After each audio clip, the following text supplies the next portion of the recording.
It was just after 7 a.m. on a Friday when Daniel Rivers pulled his navy blue pickup truck into the driveway of his brother's home in a gated community just outside Flagstaff. He was tired. The long overnight drive from New Mexico had left him running on gas station coffee and one-to-many beef jerky sticks. But he made it in one piece, and his brother Paul had told him to crash at the house while he was out of town. The plan was simple. Watch the house, rest up, haul a few tools from Paul's garage to a nearby job site, and stay low. Especially with the whore always looking for a reason to find someone. Daniel had no idea the real trouble was already watching him from behind a half-drawn curtain across the street. A woman named Cheryl Preston, known as Karen by nearly every neighbor behind her back, stood gripping a pair of binoculars and sipping lukewarm herbal tea. She didn't like the truck. Too big, too loud, too unregistered looking. As she later claimed in her statement, Daniel climbed out of the truck and stretched. His flannel shirt was wrinkled. His boots were covered in red dirt. He walked to the front porch, punched in the code Paul had given him, and disappeared inside. That should have been the end of it. But by the time Daniel came out 20 minutes later to grab his charger from the truck, Cheryl was already circling it with her phone out, filming, muttering phrases like "this is not compliant and I'm calling this in." Daniel paused, confused but polite. "Can I help you?" Cheryl barely acknowledged him. She walked to the driver's side door and tugged on the handle. Locked. She tugged again, harder this time. Daniel stepped down the porch stairs. "Ma'am, that's my truck." Without looking up, Cheryl snapped, "This vehicle doesn't belong here. It's a safety issue, and as president of the HOA, I'm authorized to inspect." "Not by breaking in." "You're not," Daniel interrupted, now more annoyed than surprised. At that moment, Cheryl whipped around and barked, "You're trespassing. I don't know you, and you're on private property. I'm calling the police." Daniel stood frozen for a second. Then he pulled out his phone and quietly hit record.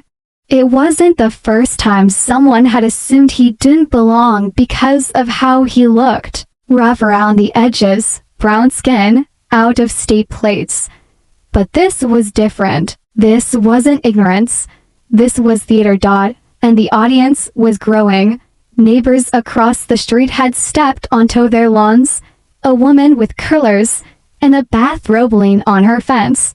Two teens on bikes slowed down and watched with wide eyes. Cheryl was already on the phone with dispatch, describing Daniel as hostile and possibly armed. Daniel kept the camera steady and calmly stated his name, his relation to the homeowner, and even pointed to the front door camera.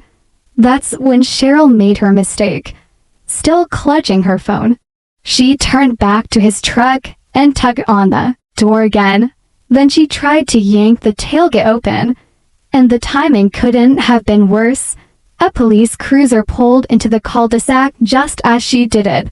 The officers had already gotten both sides of the story, but what they saw with their own eyes was a woman trying to break into a locked vehicle that wasn't hers, while the supposed suspect stood calmly recording the whole thing. As one officer approached Cheryl, Daniel whispered to himself, "And here's where she loses it." He was right. What happened next would flip the entire story on its head and land Cheryl in the back of the same cruiser she thought would be coming for him. The moment the patrol car turned onto the street, Cheryl's posture shifted. She stepped back from the truck and smoothed her blouse like a school principal about to deliver a lecture. To her, this was a cleanup operation. She thought she was doing the officers a favor. A truck that didn't belong, a stranger in the neighborhood, and an HOA president ready to assist in removing the threat. But the officers didn't step out with that same energy. Officer Martin, tall and broad-shouldered with a well-worn look, That said, he dealt with his share of overreaching neighbors, walked straight past Daniel and addressed Cheryl first. "Ma'am, we received a report of a suspicious vehicle and a disturbance. Can you confirm if you were trying to open this truck?" Cheryl blinked at him, surprised he hadn't gone to Daniel first. "Yes, because it doesn't belong here. It's been parked illegally for nearly half an hour." And she motioned toward Daniel, "refused to show any ID." "I never refused," Daniel spoke calmly. "I told her I was Paul Rivers' brother, and that I'm staying here while he's out of town. I've got the door code. And there's a Nest Cam above the door that probably already uploaded everything." Cheryl scoffed. "That's not how we do things here." Officer Martin glanced back at his partner, who was already checking the plates on the truck. The scan came back clean. Registered to Daniel Rivers of New Mexico, no warrants, no alerts, nothing out of the ordinary. The officer tapped his shoulder and asked dispatch to verify the homeowner's name. "Is the homeowner's name Paul Rivers?" the officer asked. Daniel nodded. "That's my brother." Cheryl crossed her arms. "I've lived here 11 years. I've never seen either of you before, and I've never seen someone try to open my truck and then call the cops on me for it." Daniel shot back. Still recording, Officer Martin turned back to Cheryl. "Can you explain why you were attempting to open a locked vehicle?" She flinched at the question. "I was ensuring community safety. As HOA president, I'm permitted." "You're not law enforcement," Martin interrupted. "Firm but measured.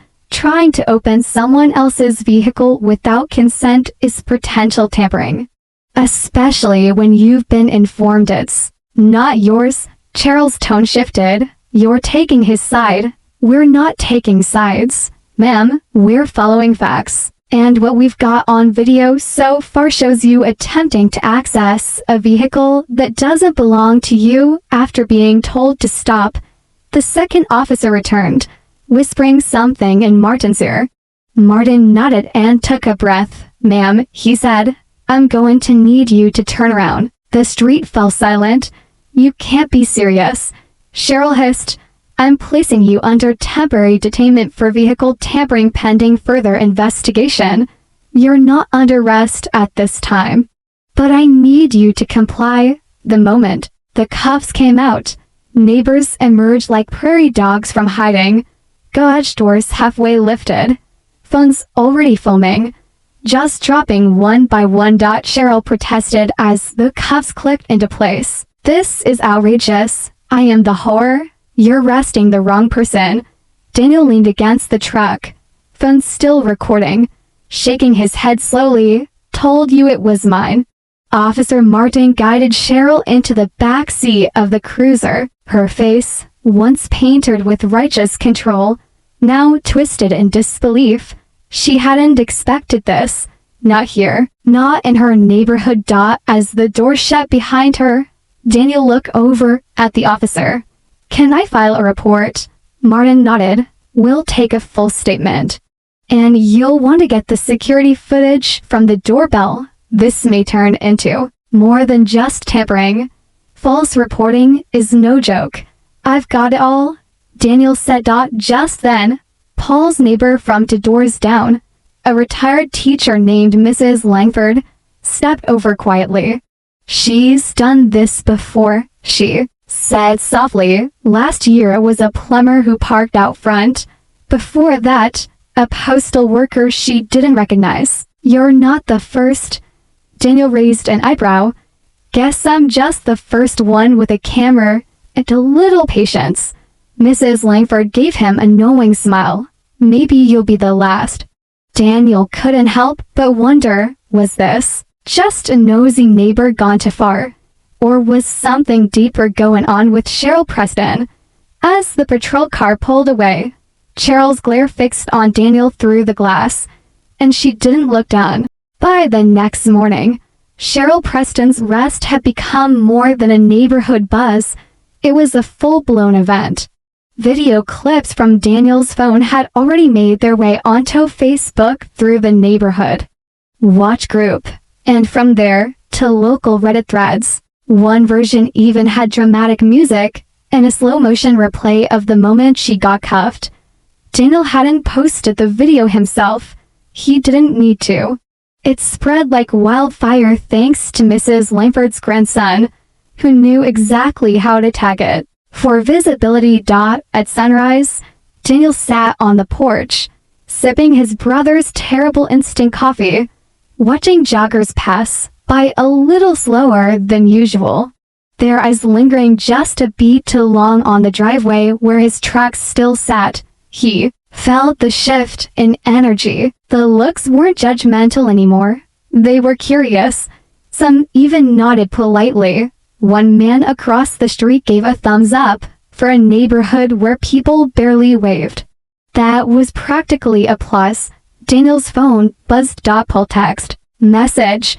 What happened with Cheryl? Just got 3 voicemails from neighbors asking if I'm pressing charges. Daniel sighed and started typing out the short version, but he stopped midway, distracted by the sight of a slim woman approaching the house. Late 30s, athletic build, messy bun, clipboard in hand. She waved cautiously. You Daniel? She asked. I might be, he said. I'm Sierra, vice president of the HOA. Her tone was polite, but wary. Mind if I ask what happened yesterday? Daniel gestured toward the porch chair beside him. Might want to sit down for that. She listened quietly as Daniel walked her through the whole story. Cheryl rattling his truck door, falsely calling 911, then getting handcuffed in front of her own begonias. Sierra let out a low whistle. That's not the first time I've heard something like this. Daniel raised a brow. That's what Mrs. Langford said. Sierra leaned in a bit. She's been difficult. Cheryl runs the board like it's her personal fiefdom. Most of us just stay quiet to avoid conflict. But you lit a match. I didn't mean to, Daniel said. She lit it herself. I just hit record. Sierra nodded slowly. Either way, you've got the neighborhood talking, and not in a bad way. Honestly, some people are relieved. Daniel tilted his head. So, you came here to warn me, or thank me? A little of both, Sierra admitted. You've become the symbol of pushback. People are calling a truckgate in the community forum. Cheryl's not happy. She was released overnight. By the way, she'll be back today. And she's going to want control back, fast. Daniel leaned back, staring out at the quiet cul-de-sac. So what happens now? Well, Sierra said, there's an emergency HOA board meeting tonight. She's calling for it. Claims it's about reestablishing order. You should come. You might want to hear what she has to say, or what she's planning. Daniel gave a dry laugh. I'm not even a homeowner. You are, Sierra replied, standing. You're staying in one. And believe me, the boards never cared about technicalities when it worked in Cheryl's favor. Daniel stood as well. Guess I'll bring popcorn. She grinned, handed him a folded agenda paper, and left with a knowing nod. As she disappeared down the sidewalk, Daniel glanced at the paper. The meeting was scheduled for 7 p.m. at the clubhouse. Under discussion points, the last item caught his eye. Agenda Item 5, Property Misuse and Community Violations, Proposed Fines and Removals. That didn't sound like a meeting. It sounded like a setup, and Daniel was ready for it. Because this wasn't just about his truck anymore. At 6:59 p.m., Daniel walked into the neighborhood clubhouse with his boots still dusty from the work site and a soda bottle in hand. The place smelled like lemon-scented floor polish and old coffee. Fluorescent lights hummed overhead. The chairs were lined up into neat rows facing a long folding table where the HOA board usually sat like a suburban tribunal. But tonight, things were different. There were more people than usual. At least 20 residents filled the room. Some looked genuinely concerned. Others, entertained. A few were clearly just there to see how bad things would get. Daniel spotted Mrs. Langford near the back, arms folded. And the high school twins, who filmed everything for social media, hovering near the snacks, and front and center, of course, was Cheryl. She sat in the middle of the HOA table like nothing had happened. No cuffs, no charges, just lipstick, pearls, and a binder labeled community standards. Her smile was as cold as the iced tea on the folding table beside her. Sierra sat at her right, stone-faced. At her left was Dean Foley, the treasurer, a man so quiet most residents forgot he even lived there. Cheryl tapped the mic and began. Good evening, everyone. I'd like to call this emergency meeting to order to address a recent breach of community trust and safety. As you've all likely heard by now, there was an incident involving an unknown vehicle and a non-resident individual on Riverview Drive. Unfortunately, social media and false narratives have confused the facts. Daniel leaned against the back wall, arms crossed. Cheryl continued, flipping to a tab in her binder, due to the growing concern about unverified guests and the misuse of residential access codes. I'm proposing a vote to issue a fine and written warning to the homeowner involved, Paul Rivers, for allowing unauthorized occupancy and for parking violations. The room murmured. Daniel raised a hand. Cheryl ignored it. Sierra cleared her throat. Madam Chair, shouldn't we allow public comment before motions? Cheryl gave a tight smile. Of course. Daniel stepped forward. Name's Daniel Rivers, brother of Paul Rivers. I'm staying here with his permission while he's on a work contract in Idaho. The truck outside is mine. The front door code was given to me. And the entire so-called incident was caught on video, including you trying to force open my locked vehicle. And then calling the cops with a made-up story. Gasps rippled through the room. I didn't make up anything, Cheryl snapped. I was following protocol. Protocol doesn't include trying to break into someone's truck, then lying to 911 about them being a threat. Daniel said, that's not how it works. That's criminal. Cheryl's voice trembled slightly as she opened her binder. Mr. Rivers, you're not a homeowner, and as such, you have no standing to speak during board votes. Sierra leaned forward. That's incorrect.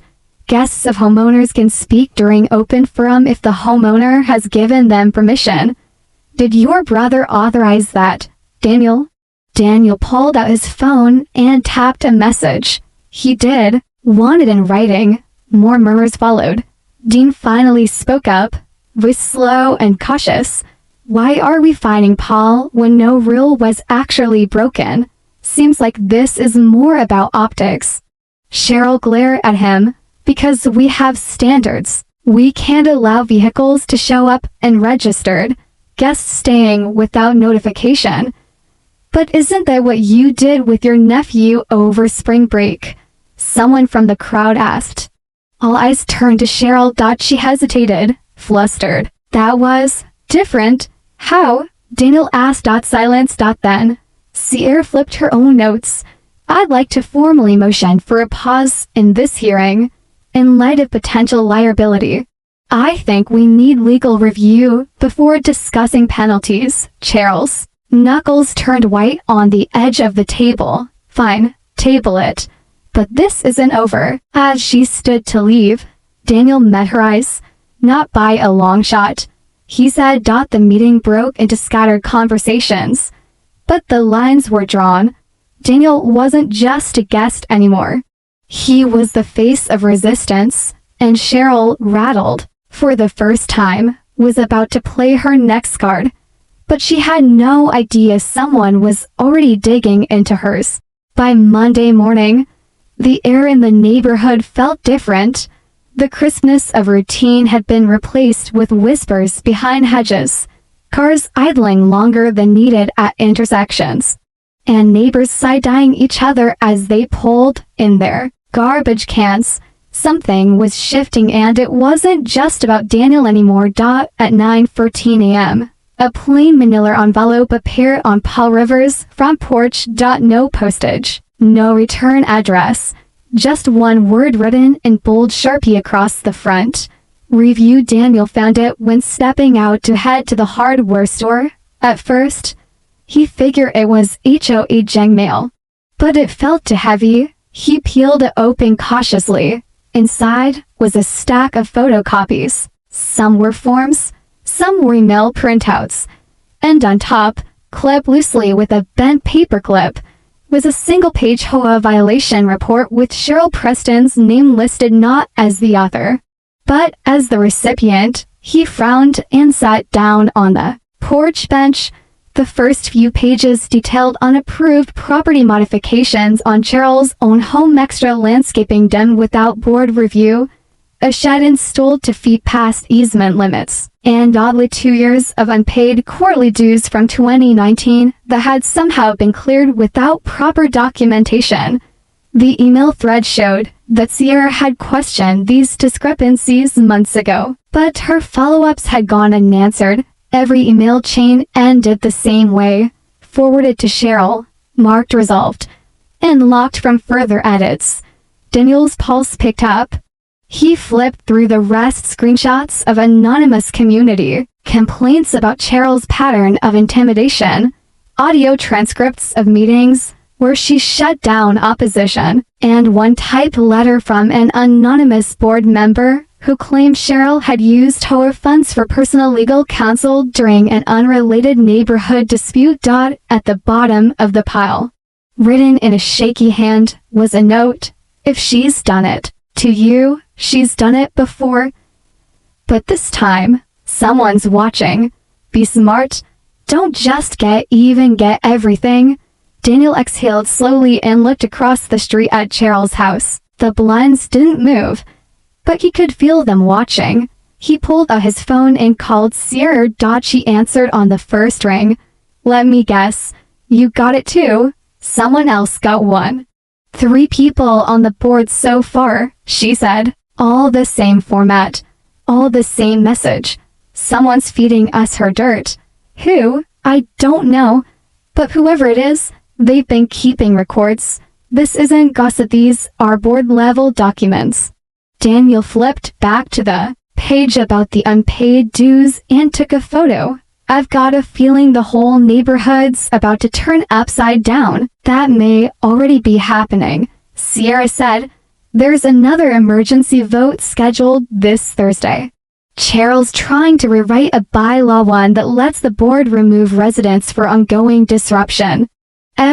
Daniel left under his breath. Let me guess, she added it this week. Yep, it's aimed at you, but it affects everyone. Daniel sat still for a moment. I'm not backing down. You shouldn't, Sierra said. And you're not alone anymore. Just then, his phone buzzed with another text, this one from a number he didn't recognize. Anonymous, if you're serious about exposing her, check the shed behind lot 14. Look under the tarp. Midnight. Daniel read it twice, then once more. Who was behind this? Why now? He looked up to find Cheryl standing in her driveway across the street. Her arms were crossed, her lips pursed. She wasn't pretending anymore. She knew. He gave a small wave. She didn't return it. Instead, she turned and walked back into her house, the door slamming shut with a heavy finality. Something was coming. Thursday's vote wasn't just going to be about Daniel anymore. It was going to be about control, secrets, and how far Cheryl was willing to go to keep her grip on both. And if the note was right, she'd already gone too far. At exactly 11:57 p.m., Daniel parked a block away from lot 14 and killed the headlights. He didn't want to admit it, but his palms were slick with sweat. Creeping round a quiet neighborhood at midnight wasn't something he'd planned when he rolled into town 3 days ago. But the note hadn't left his mind since the moment he read it. Someone out there knew what Cheryl was hiding and they wanted it exposed. Lot 14 sat on the far edge of the subdivision, backing up against a man-made retention basin and some sparse pine scrub. It was owned by the Blanchards, a couple who had retired and moved to Florida years ago. The house itself had been sitting vacant for months, except for occasional weekend visits from a cousin who mowed the lawn. Daniel remembered seeing the lights off for days now. He crossed the lawn quickly, staying close to the shadows of the side fence. A small storage shed sat tucked against the back of the property, gray, weather-worn, with a crooked lock that looked like it hadn't been touched in years. Behind the shed, just as the message said, lay a heavy blue tarp. Daniel crouched low and pulled it back. At first, he saw just a few large cardboard boxes. But then he spotted the HOA logo stamped in faded ink on the side. Curious, he pulled one open. What he found inside made his breath catch. It was an archive, dozens of documents, paperclip into months, going back at least 4 years, complaint forms, voting records, fine notices, meeting transcripts. But they weren't copies, these were the originals. Some even had sticky notes with Cheryl's handwriting scribbled across them. Most damning of all, several rejected maintenance bids signed and approved illegally by Cheryl herself. Without board consensus, Daniel took photos quickly, flipping through each folder with the urgency of a man racing a ticking clock. Then he found a USB drive taped inside the flap of one box. Label, camera log. Pool house. Didn't know what was on it, but he had a feeling it wasn't supposed to exist. Suddenly, a sound broke the silence. Twig snapping, fast footsteps, someone running off just past the fence line. Daniel froze, listening. But whoever it was had already disappeared into the dark. He didn't wait around. He packed the folders, the USB, and quietly replaced the rest under the tarp. As he slipped back through the trees, a new thought gripped him. Someone knew he'd be here. Someone had followed. Maybe the same person who sent the message. Maybe not. Either way, the game had changed. Back at Paul's house, Daniel plugged the USB into his laptop. The folder contained motion-detected clips from a hidden camera at the neighborhood pool house, time-stamped from 2 months ago. Most were uneventful. Sprinklers turning on, maintenance crews unlocking the gate, teens sneaking in after dark. But one clip stood out. It was dated April 6th, 10:34 p.m. The footage was grainy, but clear enough. Cheryl stood in the pool house office rifling through the file cabinet. She looked over her shoulder twice, then pulled out a black folder and tucked it into her handbag. Before leaving, she turned toward the camera and seemed to stare straight into it. Daniel leaned back in his chair, stunned. The video wasn't damning on its own, but it placed her somewhere she shouldn't have been, at a time that didn't match the public horror record logs. He knew what this meant. Cheryl had been doctoring records, hiding originals, maybe even using her position to rewrite entire narratives before the rest of the board could vote. This was more than overreach. This was fraud. He texted Sierra a single line, "I found it, meeting Thursday. We go public." Her reply came instantly, "You sure? I've got video. I've got documents." Let her try to call another vote. As the sun began to rise, Daniel organized the evidence into a folder labeled HOA Cleanup and dropped it into a flash drive. He had no idea what Cheryl's next move would be, but by Thursday night, the entire neighborhood was going to see the truth, and Cheryl Preston was going to lose everything she'd built her power on. By Thursday evening, the community clubhouse was packed beyond capacity. Folding chairs lined every wall. Residents stood shoulder to shoulder in the back. and even the usually aloof board members looked like they were bracing for a storm. At the front of the room, Cheryl sat in her usual center chair, but the mask was slipping. She smiled, but her fingers tapped restlessly on the binder before her. Her pearls were back, but tonight, they looked more like armor than accessories. Sierra sat at the end of the table with a single sheet of paper and a silent expression. Dean Foley, usually too nervous to speak more than a few words, had brought a yellow legal pad and a highlighter, neither of which he used. The room fell quiet as Cheryl leaned into the mic. This special session has been called to address multiple violations that have put our community at risk: unauthorized occupancy, parking violations, and social media defamation of the HOA leadership. A few residents murmured. A woman near the back raised her hand and said, "You mean the video of you trying to open someone's truck?" Cheryl ignored her. "I am moving to invoke emergency clause 14B of our bylaws," she continued, "which allows the board to issue immediate removal of individuals deemed disruptive to neighborhood peace and safety." Daniel stood up from the third row. "Let me guess. That's me." Cheryl turned toward him. "You are a guest. You have no voice in this vote." Dean cleared his throat, his voice shaking but loud enough. "Actually, about that," the room turned. "I checked our bylaw archive," Dean said. "Clause 1 for B was suspended 2 years ago after legal review. It was never reinstated." Cheryl's mouth opened slightly, then snapped shut.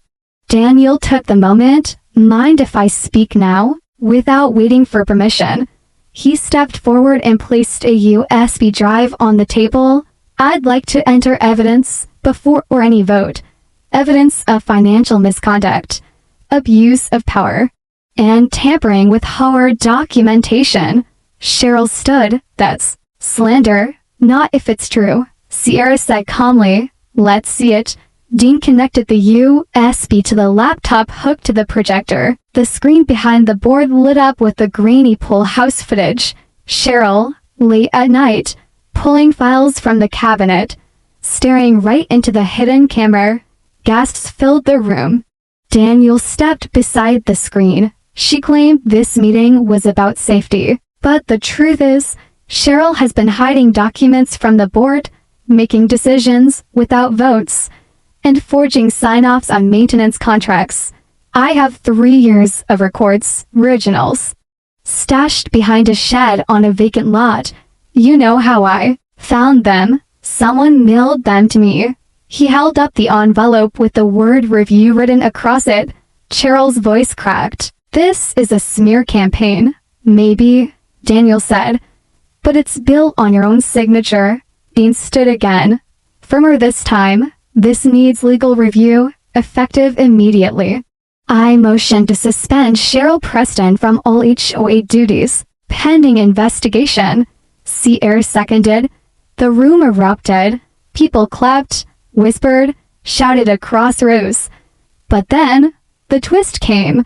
A man in a navy blazer stood near the back and raised a quiet hand. "I believe now is a good time to introduce myself." The room quieted again. "My name is Andrew Keller. I work for the Arizona State Attorney's Office." Cheryl froze. "I've been reviewing anonymous complaints from your community for the past few months. Fraud, forgery, misuse of HOA funds. We never had enough until now. But thanks to Mr. Rivers' video and this document trove, I can officially say we do now." He stepped forward and handed a small envelope to Cheryl. "This is a summons. You're being investigated for fraud and obstruction." Her voice barely rose above a whisper. "This is outrageous." Andrew didn't reply. Sierra motioned to the residents, all in favor of suspending Cheryl Preston until further notice. Every hand in the room went up except hers. Daniel stood quietly, watching as Cheryl clutched the envelope like it might bite her. She had called the vote. She just never expected it to go this way. The clubhouse emptied slower than usual that night. Neighbors lingered in small clusters under the porch lights. Their conversations quiet, but electric. For the first time in years, people weren't afraid to speak openly. Cheryl's spell had broken. Daniel stood by the refreshment table with a paper cup of flat lemonade in hand, watching Sierra finish a long conversation with Andrew Keller, the man from the attorney's office. Across the room, Cheryl sat slumped alone at the front table. The binder that once ruled the entire neighborhood now looked like a relic. Dean walked up beside Daniel. She didn't say a word when everyone left. Just sat there. She thought she owned this place. Daniel replied, "She did. Until now." Dean hesitated. "We never had someone push back like this. Most folks just paid the fine and stayed quiet." "You didn't?" Daniel shrugged. "Didn't plan to." She made it personal. Sierra joined them and nodded toward Cheryl. "She'll be served officially by the end of the week. HOA law doesn't protect fraud." "And the board?" Daniel asked. "We're restructuring. No more secret votes. No more emergency clauses. And we're holding a community election in 3 weeks." Daniel glanced toward Cheryl one more time, then turned to leave. "Looks like I picked a good week to visit." "Where are you headed next?" Sierra asked. "Home, finally," he said. "Paul's flying back tomorrow. I'll hand him the keys. Pick up my truck and vanish before the next meeting." But Sierra tilted her head. "You ever think about staying?" Daniel laughed. "You mean move here? After all this?" She grinned.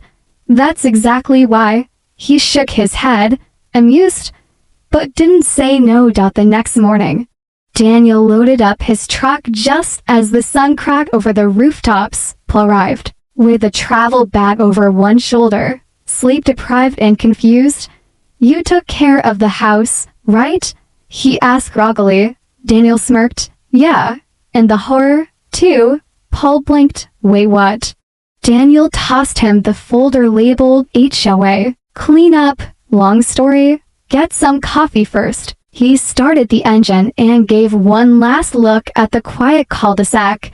Kids spiked past on their way to school. Mrs. Lamford waved from her porch with a cup of tea. The same neighbors who'd barely looked at him 3 days ago now waved freely. As he pulled away, he passed Cheryl's house. The curtains were wide open, but she wasn't standing at the window this time. The driveway was empty.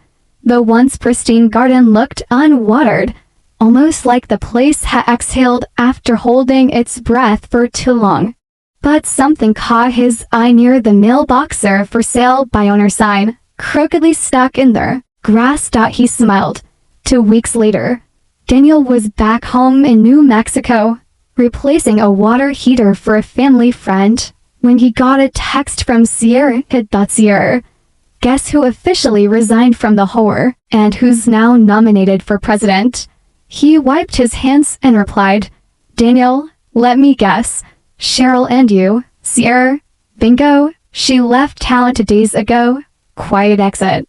Her nephew picked up the moving truck. "Daniel, and you really want that job, Sierra. Someone's got to fix what she broke."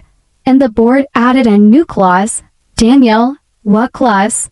She sent a photo of the printed notice posted at the clubhouse, effective immediately. "Any resident or guest may record all board meetings. No HOA fines or actions may be carried out without full vote and documented transparency." Underneath it was another line, handwritten in red marker. "This is Daniel's rule." Daniel shook his head, laughing to himself. He hadn't meant to start a movement. He just wanted his charger from his truck. But sometimes all it takes is one stubborn guy with a camera, a calm voice, and nothing left to lose, to unravel years of quiet control. And somewhere out there, Cheryl Preston was probably still telling herself she was the victim. Didn't matter anymore, because this time, She didn't get to call the cops, she got the consequences.